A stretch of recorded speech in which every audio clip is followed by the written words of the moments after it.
Si un abogado hoy desea realmente hacer investigación o analizar un fenómeno jurídico serio, no puede hacerlo sin pasar por el campo de la sociología. La capacidad de reflexionar interdisciplinariamente, la capacidad de entender los fenómenos sociales y de conocer lo que a uno le inquieta de la sociedad desde muy diferentes aristas. Mejores herramientas para contribuir al progreso cotidiano del derecho y la justicia, que al fin y al cabo es el eje de la misión del jurista verdadero.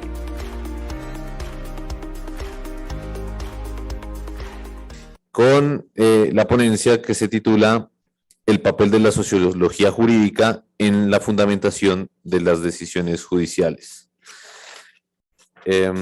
Fabio Castro es abogado de la Universidad Externado de Colombia, con maestría en Derecho en Sociología Jurídica en el Instituto Internacional de Sociología Jurídica de Oñati, candidato a la maestría en Derecho Penal de la Universidad Externa de Colombia. Actualmente es coordinador académico del Instituto de Estudios Interdisciplinarios y profesor de Sociología Jurídica en la universidad. Hoy quiero hablarles de un tema que a mí desde que empecé en la carrera de Derecho me marcó mucho, que era el de la imparcialidad o supuesta imparcialidad en las decisiones judiciales. Desde que uno estaba en los primeros años de la carrera, no sé si alguna de ustedes que está acá presente ya ha tenido esa sensación cuando lee de pronto una sentencia que pareciera que la decisión estuviese tomada desde el comienzo y simplemente después se llenaron los argumentos para poder llegar a ese resultado. Yo tenía esa sensación recurrentemente. Y luego ya como abogado litigante me di cuenta que no era solamente en las sentencias de las altas cortes que lee uno en la carrera, sino que se sentía aún más presente cuando hacen una lectura del fallo sin indicar los argumentos y luego lo citan a uno para que 4 meses después le digan por qué esa es la decisión en la audiencia. Más aún cuando entre el momento en el que el juez tuvo el conocimiento de las pruebas y el momento en el cual falló, pudieron haber pasado 2 o 3 años. Pues bien, comienzo yo a pensar, oiga, le cuentan a uno que supuestamente existe casi que una matemática de la argumentación y que hoy en día con el neoconstitucionalismo, mejor dicho, ya resolvimos los problemas de la lógica formal y tenemos una nueva lógica principialística que nos va a resolver todos los problemas y casi que nos llevan inclusive a operaciones matemáticas para resolver cuando hay determinada vulneración de derecho. Pero no deja de estar en el papel la idea de algún tipo de escenario donde realmente es el juez quien imprime algún tipo de valor a la decisión que va mucho más allá de esta supuesta matemática principialística. Y entonces me puse a pensar, bueno, vamos a ver hasta dónde realmente existe esa imparcialidad. Quiero primero contextualizarlo sobre un tema y es ¿qué entendemos por imparcialidad? Y ¿será que eso? Ya. ¿Qué entendemos por eso de imparcialidad? Y si será que eso es universal, ¿será que a todo el mundo le parece que la imparcialidad, justicia e imparcialidad van de la mano, no? Si yo le digo a cualquiera de ustedes, a usted Marcos, si yo le digo, oiga, usted no fue imparcial con eso, ¿es algo que yo estoy hablando malo de usted? ¿No? O sea, si uno va ante un juez, espera ser juzgado con imparcialidad. Independientemente de lo que está en la ley y la Constitución y todos los resultados que tenemos, digamos, toda nuestra larga línea jurisprudencial y a nivel interno, a nivel externo, a nivel latinoamericano, en relación con el desarrollo de estos principios y del debido proceso, pareciera que estuviera muy cerca a nuestra cultura, ¿no? Y me puse a revisar, bueno, ¿qué entiende la gente por imparcialidad? ¿Qué entendemos los abogados por imparcialidad? Me di cuenta que a veces lo vemos muy desde lo formal y desde lo procesal. Y decimos, es un tema, a mí quien me acusa no me puede juzgar, ¿no? Entonces la separación entre el abogado no puede ser el juez. No, sabe que sí es un tema procesal, pero no tiene que ver tanto con las formas. no importa que el abogado y el juez sean distintos y resulta que el juez es amigo de mi contraparte. Entonces entrábamos a un tema de materialidad en el proceso, donde hay una independencia de intereses. Y luego resulta que comenzamos a pensar en Occidente, bueno, ¿sabe qué? Realmente no importa que sus intereses sean distintos, pero aún así puede ocurrir que el juez, teniendo intereses distintos, razone, por ejemplo, con su experiencia personal. Eso no sería imparcial. Bueno, resulta que este juez no razona solo con su experiencia personal, razona solamente con las pruebas, es independiente del abogado, es independiente de los intereses. No valoró de manera objetiva las pruebas, ¿no? Y aparecen las casaciones, las revisiones en Occidente. Bueno, en primer lugar, resulta que esto no es común a todas las culturas, ¿no? Justicia e imparcialidad no siempre van de la mano. Inclusive en Occidente hemos tenido muchos momentos de la historia donde estos 4 puntos no han sido buscados o inclusive no han sido deseables. Pero actualmente estamos en ese punto. Y repetí la primera imagen, no sé si alguien reconozca, esa es la diosa Temis, ¿no? Esa es la diosa Temis, entonces uno se gradúa y le regalan una estatuilla de la diosa Temis y le dicen la tía a mi hijo para que tenga en la oficina. No, la diosa Temis me parece sumamente interesante porque es, digamos, una deidad griega tremendamente antigua desde el punto de vista arqueológico. La diosa Temis la podemos rastrear al periodo preolímpico. Antes de que apareciera el culto a Zeus, ya existía el culto a Temis. Antes de que existiera el culto a Hades, que parece más, ya existía el culto a Temis. Y resulta que si uno ubica a Temis en el marco de esta genealogía de los dioses griegos, ella es hija de Urano y de Gea, ¿no? Es hija del cielo y de la tierra.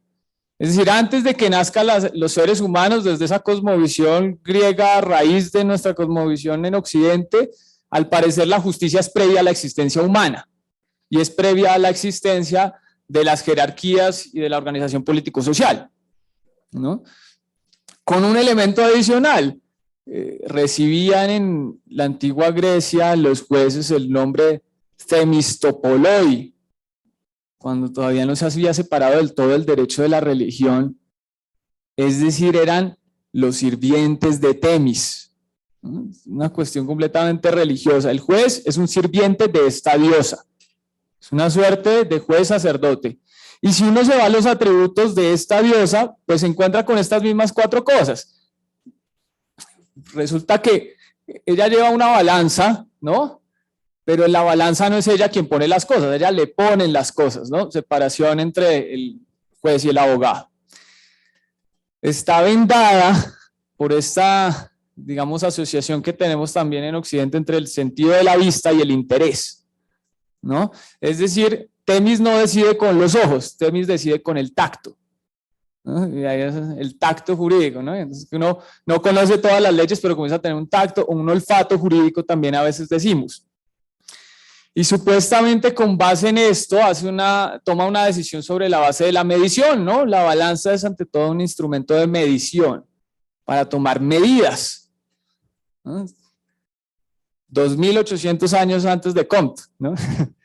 Las medidas son el fundamento de la justicia. En latín, en Roma, el equivalente es justitia. El equivalente a la Temis griega es la Justitia, también como diosa romana. Y Temis en griego antiguo se puede traducir también como orden. Entonces, al parecer, justicia, orden, imparcialidad, como que están muy asociados a la estructura social y no habrían cambiado mucho en los últimos 3 milenios para Occidente. ¿Ok? Entonces, vamos a ver qué pasaría hoy en día o hasta dónde nosotros podemos pensar en que esto existe. Resulta que nosotros, desde la aparición de la sociología, decimos que ahora tenemos otra forma de conocimiento distinta a ese conocimiento mítico, que como les digo, sigue súper vigente. Pero entonces ahora tenemos otra forma de conocimiento. conocimiento científico-social. Entonces, con esa otra forma de conocimiento, yo podría evaluar también la labor del juez. Y yo podría decir, bueno, hasta dónde esas 4 cositas que míticamente y en los últimos 3000 años hemos racionalizado, hasta dónde eso de verdad ocurre o no ocurre. ¿Qué nos dice la sociología al respecto? Quienes más se han dedicado a estudiar esto son los norteamericanos, con estudios muy grandes de actividad judicial. Acá tenemos algunos en Latinoamérica, pero no tienen muestras tan grandes y no pasan por aspectos tan variados. Sería mucho mejor si tuviéramos unos propios, pero voy a mostrarles algunos que tenemos desde otras latitudes, donde nos vamos a dar cuenta que al ver las macroestadísticas, resulta que el género es relevante. No son iguales las decisiones de jueces hombres y jueces mujeres, ¿no? O sea, si ustedes en algún momento tienen un problema penal por un delito menor y están siendo acusados, ojalá les toque un juez hombre. Pero si tienen un delito grave, ojalá la juez sea mujer. Porque los resultados macro son completamente distintos. ¿Ok? Resulta que también en los casos de familia, ¿no? Muchas veces las medidas cautelares impuestas por jueces hombres de familia son mucho más restrictivas del papel del hombre, ¿no? Que a veces a uno le dicen los clientes, no, nos tocó una juez mujer, es terrible, y uno dice, bueno, estadísticamente en realidad no, de pronto nos va mejor, ¿no? Son cuestiones interesantes. La etnia, un poco en relación con lo que estaba hablando Aileen hace un momento, esto del momento y del clima es una locura. O sea, hay macroestudios sobre cómo influye que a ustedes la audiencia les toque después de almuerzo o antes de almuerzo. O sea, hay diferencias en las decisiones judiciales si el juez está almorzado, si el día es viernes, si el día es lunes, si está lloviendo, si está haciendo mucho sol. Obviamente, si ustedes le preguntan a un juez, pues el juez, no, yo fallé imparcialmente, yo fallé sobre las pruebas del proceso, pero de alguna manera los resultados estadísticos macro nos muestran otra cosa. En algunos procesos con mayores diferencias y en otros con menores. La carga laboral, pues es casi que suena un poquito obvia, la duración del proceso. Si algún día alguno de sus papás tiene algún problema de responsabilidad civil, quiere cobrar algún daño, ojalá el proceso no se demore mucho. La probabilidad de que un proceso largo de responsabilidad civil termine a favor del demandante es bajísima, por la sola duración. ¿Ok? Inclusive también la ideología han estudiado en Estados Unidos. La cantidad de estudios es tremenda, es abundante, mucha bibliografía que, no sé, luego les puedo pasar las diapositivas, más bibliografía, aún más bibliografía. O sea, esto está muy bien documentado, ¿sí? No es como un estudio súper aislado donde alguien está diciendo, no, sí, es que tal vez la juez mujer. No, de verdad esto se ha estudiado mucho. Y hoy en día, entonces, podemos tener conciencia sobre cómo ese imperativo mítico que tenemos y que hemos traducido en constituciones y de los cuales tenemos, yo creo que kilómetros, si uniéramos todas las hojas de sentencias de Corte Constitucional, Corte Interamericana, etcétera, esos kilómetros de hojas desarrollando qué es la imparcialidad, es algo que desde la sociología jurídica podemos ver que tal vez no es tan así, ¿no?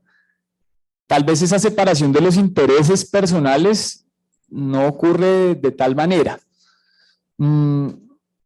Tal vez esa separación o ese proceso de interpretación que está mediado por la experiencia personal del juez no es tan imparcial. ¿Okay? Porque uno a veces piensa, bueno, pues el juez al final tiene que tomar una postura, obvio. El punto sobre qué toma la postura, cómo toma la postura, cómo interpreta la norma, ¿no? Cómo interpreta los hechos en su conjunto.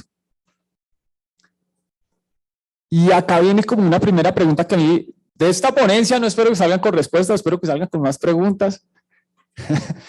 Ok, hay una que me parece sumamente interesante, ¿no? Y es si uno puede hacer conciencia de la imparcialidad y si la conciencia de los sesgos elimina el efecto de esos sesgos. ¿no? Si es un problema de la conciencia, es decir, si yo soy juez mujer, ya sé que en los delitos menores puede que sea más estricta.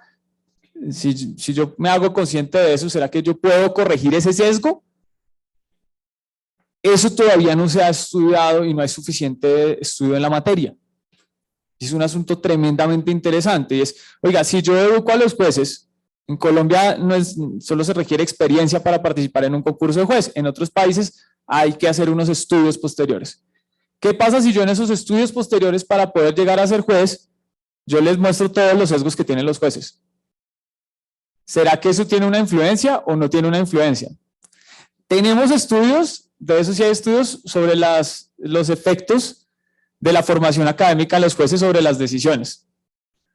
Entonces, sobre cómo aumenta o disminuye la coherencia, y hay unos interesantísimos sobre cómo los jueces con más estudios tienen un grado de tolerancia mayor al miedo ante que les revoquen la decisión su superior. Entonces, entre menos títulos tenga el juez de grado inferior, es mucho más temeroso de la decisión del tribunal y de la corte, y por lo tanto va a tomar muchísimas más decisiones mecánicas que repitan los precedentes. ¿Okay? Es una cosa bien interesante. Entonces, si uno quiere que le apliquen un determinado precedente, le va mejor con un juez con poca experiencia y poca formación. Todo esto es interesantísimo porque entonces lleva a una reflexión. Cuando ya todos comenzamos a hacer conciencia sobre esto, no solo los jueces, ¿no? Pues uno comienza a pensar, ¿puede existir entonces un uso instrumental de los sesgos cognitivos, de los sesgos de interpretación, de los sesgos de valoración de la prueba? Y ese uso instrumental puede llevar a que yo obtenga determinadas, o busque o incrementar la probabilidad de determinados resultados en un juicio. Y me lleva a la siguiente pregunta que también se me hace muy interesante, y es si se trata de un asunto de voluntad. Porque a veces, o al menos como me lo enseñaron a mí en mi época, a uno le hablaban de la imparcialidad un poco religiosamente. Casi como que yo me imaginaba, bueno, si algún día yo fuera juez, que no era como mi inclinación natural, soy como muy apasionado, entonces no era fácil, pero yo pensaba, ¿qué tal un día llegue a ser juez? O sea, ¿cómo yo podría solucionar que yo soy una persona apasionada? O sea, es un tema de golpes de pecho, o sea, yo me levanto, me miro en el espejo y digo, hoy voy a ser súper imparcial, ¿no? Es un tema, o sea, no, es un tema de voluntad. O sea, los jueces que se repiten todos los días o que rezan para ser imparciales son más imparciales que los que no. ¿Sí? Una cosa sumamente interesante. Y la tercera pregunta que me he planteado es si es un problema que no está dentro del individuo sino fuera del individuo. Entonces podríamos recargárselo a las instituciones, ¿no? Entonces habría muchas maneras de resolverlo, varias inconstitucionales obviamente, pero solo por tirar ideas, es decir, solo por tirar ideas, bueno, yo podría poner una misma persona que tiene muchísimos empleados a que resuelva todos los casos, entonces al menos sé que va a resolverlos todos con los mismos sesgos, ¿no? Obviamente pues no se puede hacer, pero es como por mostrarles ejemplos. Otra, bueno, yo podría entonces generar un promedio de todos los sesgos, que es un poco lo que hablábamos ayer con todo esto de modelos de lenguaje natural, de ChatGPT y todo esto, lo que yo les contaba también que esto, pues eso no es inteligente, o sea, eso es la siguiente palabra más común de lo que existe en la base de datos de esto. La base de datos está en internet, o sea, el problema de eso no es que no sea humano, es que es hiperhumano, ¿no? Y los humanos tenemos un montón de cosas, ¿no? Entonces, o sea, si eso promedia todos los sesgos y al final genera unas soluciones basadas en la sumatoria y el promedio de todos los sesgos posibles, entonces eso serían decisiones imparciales.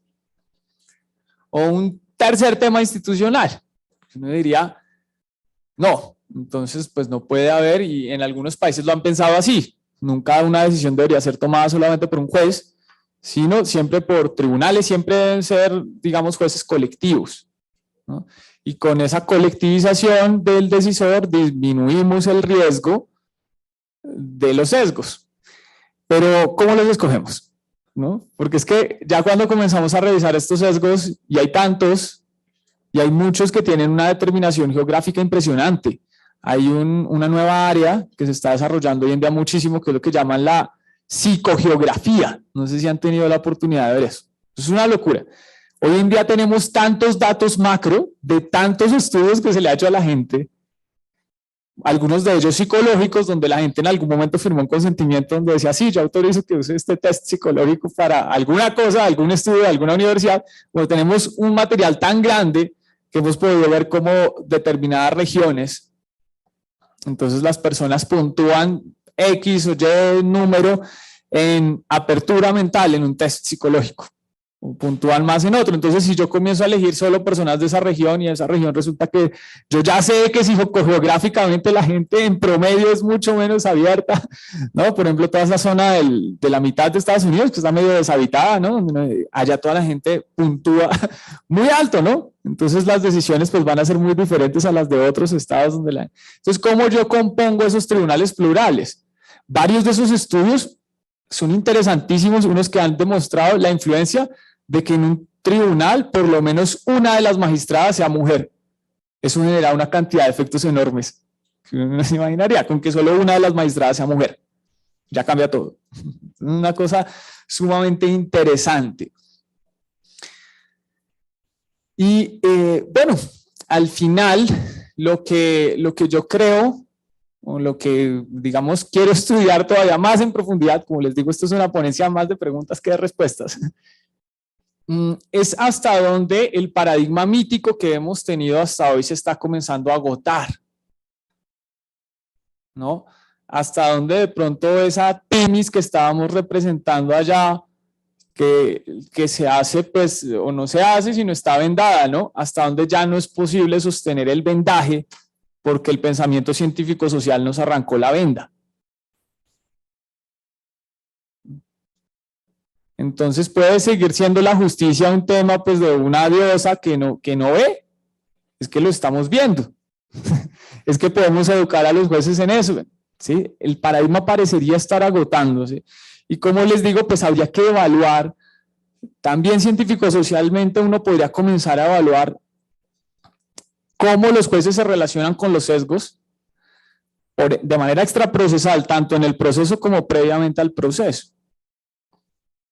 Porque al final uno comienza a pensar, bueno, ¿y por dónde? No se salió de las pruebas, ¿no? Razonó lógicamente, o sea, ¿por dónde está la puerta? ¿Por qué igual hay sesgos? ¿Por qué las decisiones igual son diferentes? Aparentemente ese esquemita que les mostré al comienzo cubre todo. O sea, falló solo con las pruebas, falló de manera lógica, era diferente al acusador y no tenía un conflicto de intereses. ¿Por dónde se escapó el tema? Y al parecer el tema se habría escapado por el lado que le gusta al doctor Javier, el lado hermenéutico, ¿no? Al parecer el problema terminaría siendo un problema hermenéutico. O sea, ¿por dónde terminaron las decisiones diferentes? Ah, es que la interpretación está mediada por mi experiencia personal. Entonces, así yo trabajé con las mismas pruebas, sea diferente al abogado, así yo razone completamente de manera lógica, la forma en que interpreto los hechos y las pruebas va a ser diferente dependiendo de mi experiencia personal. Y son las mismas pruebas, y son los mismos hechos, y son las mismas leyes. Pero puede que al final yo tenga una respuesta ligeramente diferente. Y es ahí donde uno podría comenzar a pensar, bueno, ¿será que entonces deberíamos enriquecer a través del conocimiento científico-social la formación de los jueces de acuerdo con su área? Digamos, si yo voy a ser juez de familia en Colombia, ¿será que para un juez de familia en Colombia debería ser obligatorio haber cursado unos estudios? ¿Y será que el núcleo de esos estudios que debe cursar ese juez en familia son sobre la estructura de la familia en Colombia? ¿No? ¿Sobre las relaciones de género en Colombia? ¿Será que para ese juez debe ser relevante entender la figura del ahijado, que en la ley no existe? No sé, o sea, una persona debería tener un agravante por haber matado a su ahijado. Eso no existe en la ley del ahijado, ¿cierto? Los hijos de crianza. No sé, son preguntas que lanzo. Por otra cosa que me parece sumamente interesante es que la gente a veces dice que el sentido común es el menos común de los sentidos, y es una frase muy común. Cuando uno ve que alguien dice como algo súper sin sentido, uno dice, oiga, definitivamente el sentido común es el menos común de los sentidos. Pero al final no, lo que pasa es que hay gente que razona, o sea, son problemas distintos. O sea, una cosa es un problema de racionalidad, de raciocinio, y otra cosa es que no sea común el sentido común. Es común, lo compartimos. Pero el punto es que el razonamiento científico-social, en cambio, ese sí no es común. Ese sí no es común. Ahí sí, como ayer, ¿quién fue que recordó? El doctor Silva, el doctor Germán Silva ayer, que recordó en un momento a Merton, ¿no? Y que a Merton le decía, ¿no? ¿Cuál es y Carolina creo que también le dijo respecto de Bourdieu, ¿cuál es la función de la sociología? Pues mostrar todo lo que no se ve, todo lo que el sentido común no ve por sí mismo.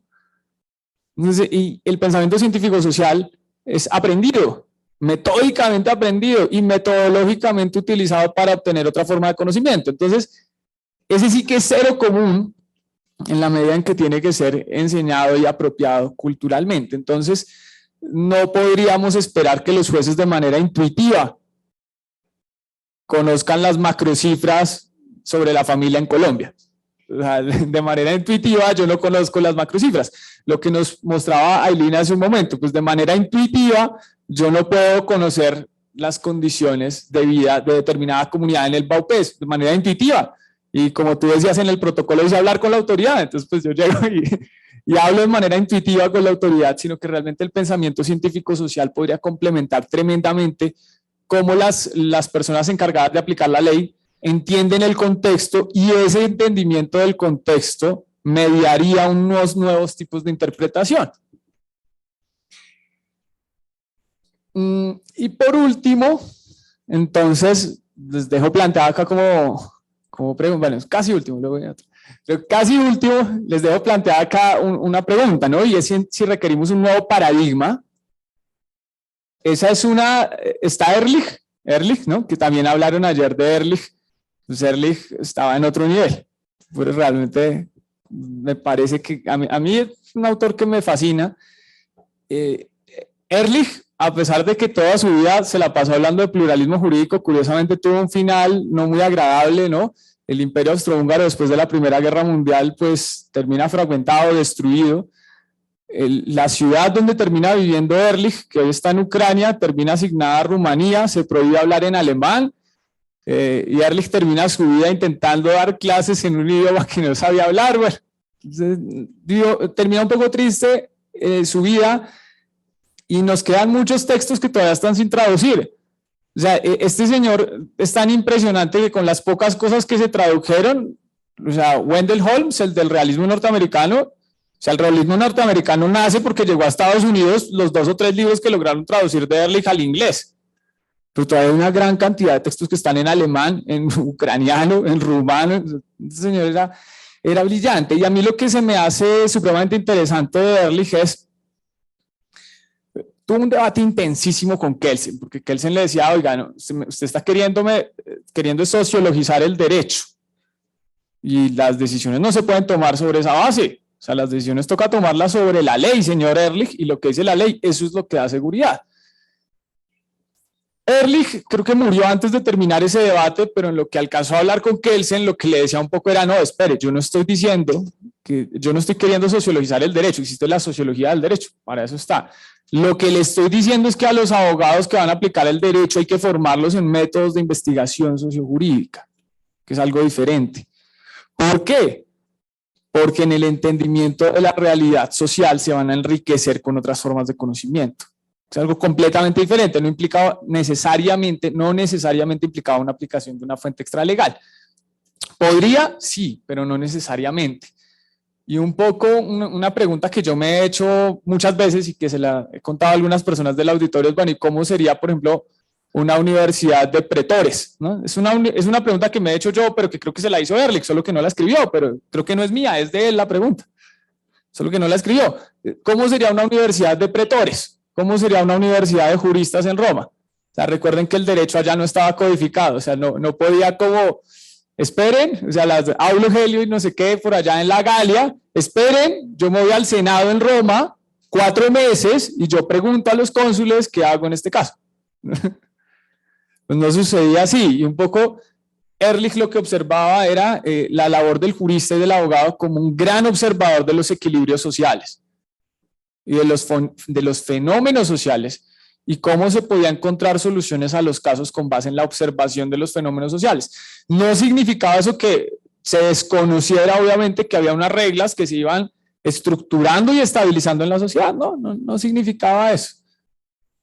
Pero sí que para la formación no bastaba con ser muy bueno en lógica deóntica y en lógica formal, que era la idea de Kelsen. ¿Cómo se forman los abogados de Kelsen? En lógica formal, lógica deóntica, eres excelente abogado.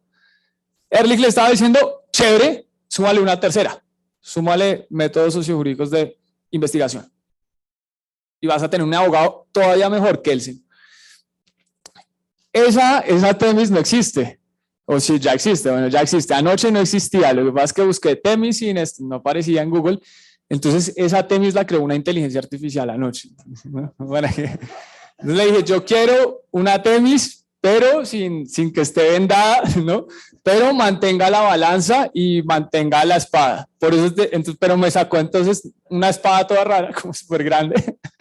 Y la balanza está un poco desequilibrada, por eso es así, porque nadie lo había hecho hasta anoche, ¿no? Pero pues es una temis sin vendas, ¿no? Probablemente un nuevo paradigma al que podríamos entrar, que no es el de estar ciegos, sino el de ser hiperobservadores de los contextos en que se producen los conflictos sociales. Y como decía el doctor Gerardo hace un momento, de pronto nuestro problema es mucho derecho, ¿no? De pronto nos falta es más entender el conflicto, y después de entender el conflicto, tal vez con menos normas, podemos encontrar unas soluciones socialmente estables. ¿Ok? Y listo, esa era como la idea general de la ponencia. O sea, prácticamente ya terminé, sino que yo puse una frase que me parece chévere, y es que cuando terminé todo esto me di cuenta que en toda la ponencia, o cuando les hacía el análisis un poco de Temis, hay otro atributo de esa diosa que no estudiamos en esta, y es la espada, ¿no? Es la espada. Y es el problema hasta dónde la imparcialidad y la justicia están relacionadas con la ejecutabilidad, ¿no? Que lo hablaba un poco ayer Camilo con el tema de la impunidad, ¿no? Entonces decía, ¿qué pasa cuando determinados actores tienen una capacidad suficiente para impedir que todo el aparato pueda generar efectos? Pues no importa qué tan imparcial sea el juez aún, no importa nada, es que igual la sentencia a esa persona, si es derrotada, no se le va a aplicar, ¿no? O sea, me faltó poner ahí, eso es una cita de Pascal, pues yo siempre he tenido como un conflicto permanente con ese autor y siempre lo leo y lo vuelvo a leer, y es una cita de Pascal, solamente para que se pongan a pensar. Pascal se obsesionó en algún momento con el problema de la justicia y la fuerza. En algún momento de su vida se obsesionó con el problema de la justicia y la fuerza. ¿Qué prima? ¿Será que es un tema de darle justicia de darle fuerza a la justicia? O sea, la ejecutabilidad consiste en que yo haga fuerte a lo justo. Y entonces él acá plantea algo que a mí me sigue dejando frío después yo vi esto hace 12 años y me sigue dejando frío, y están los pensamientos de Pascal. Dice, él reflexionaba, pues ahí está, tiene como un error de traducción, pero más o menos. Es justo que lo que es justo sea obedecido, ¿no? Decía él. Pero es necesario que lo que sea fuerte sea obedecido, ¿no? O sea, quien tiene la fuerza, pues me obliga a que obedezca. La justicia sin fuerza es desobedecida, porque siempre hay malos. La fuerza sin la justicia es discutida. Claro, yo discuto, oiga, eso estuvo súper mal lo que hicieron, pues, pero lo hicieron, pues, estuvo súper mal. Entonces yo discuto sobre el uso de la fuerza injusta. Hay pues que poner juntas la justicia y la fuerza, y para ello hay que hacer o que lo que sea justo sea fuerte, o que lo que es fuerte se vuelva justo. Decía él, o sea, una de las dos. O hacemos que lo fuerte se vuelva justo, o a lo justo le damos fuerza. Toca hacer una de las dos. Y acá plantea el problema que lo deja uno frío. Le dice, hay un problema, la justicia está sujeta a discusión. La justicia está sujeta a discusión, en cambio la fuerza se reconoce de manera inmediata. Y no admite discusión porque la fuerza precisamente anula la discusión, lo que estaba hablando también ahora el doctor Gerardo, ¿no? Entonces, ciclos de violencia. Yo con la misma fuerza, es decir, la discusión sobre cuál era criminal político y cuál es criminal común se resuelve por la fuerza. O sea, ¿no? Y podemos movernos entre las categorías. Entonces dice Pascal ya un poco lacónicamente, ya un poco pesimista, ¿no? Por eso no se ha podido dar fuerza a la justicia, porque la fuerza ha contradicho la justicia, ¿no? Llega otro más fuerte y dice, la fuerza que le diste a tu justicia, yo estoy más fuerte. Y ha dicho que era injusta, y ha dicho que ella, la fuerza es la que era justa. Acá, ahí está como traducción un poquito distinto, pero en el original dice algo así como, y entonces el ser humano, ante la incapacidad de poder hacer que lo justo fuese fuerte, se ha tenido que contentar con buscar que lo fuerte se trate de hacer justo. Algo así dice en la original, pero no la encontré. Pero bueno, muchas gracias. Bueno, entonces, una pregunta, si hay para Fabio. No es una pregunta, es una fuente que le quiero regalar a Fabio para recordar que ya Aristóteles, en el libro segundo de la retórica, declara que un juez nunca decide igual si está alegre o si está triste, y por eso escribe la retórica, que en estricto rigor inicialmente se llamaba la persuasión, y tiene que ver con el problema de interpretación. No se interpreta igual, como lo dijo Fabio, antes de almuerzo que después de almuerzo. O sea que Aristóteles ya lo había dicho. Bueno, después de 25 años de ser juez en el área relacionada con el tema de familia, uno pudiera señalar que esto resulta ser muy complicado, el tema de la imparcialidad. Además que ahora yo estoy abogando porque los jueces efectivamente se quiten la venda y puedan mirar la realidad para poder decidir y para poder tomar decisiones. Luego eso implicaría que la imparcialidad entre en juego, pero también es necesario tener en cuenta quién y a quién se está juzgando. Si dentro del parte o de uno de los extremos de las partes está una mujer maltratada, está un niño violentado, ¿cuál pesa más frente a la balanza? Ponga a un adulto y a un niño en el otro extremo. ¿A dónde se inclina la balanza? Necesariamente, y eso casi que sería de sentido común, hacia dónde es que el juez debe resolver. Entonces, el tema de la imparcialidad debe ser de discusión y de análisis al interior de la judicatura que falta y que creo que no se ha abordado con la seriedad suficiente, a menos de algunas charlas que se dan, pero que los mismos jueces son prevalidos de su experiencia con la que llegan a la judicatura a decidir.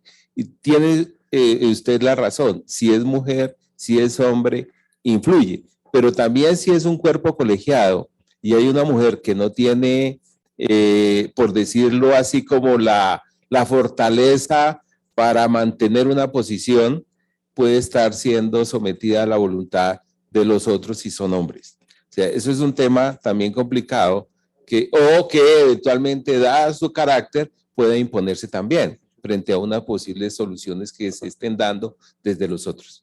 Gracias. Yo solo quiero un comentario, pero es que es perverso. Es lo que hay.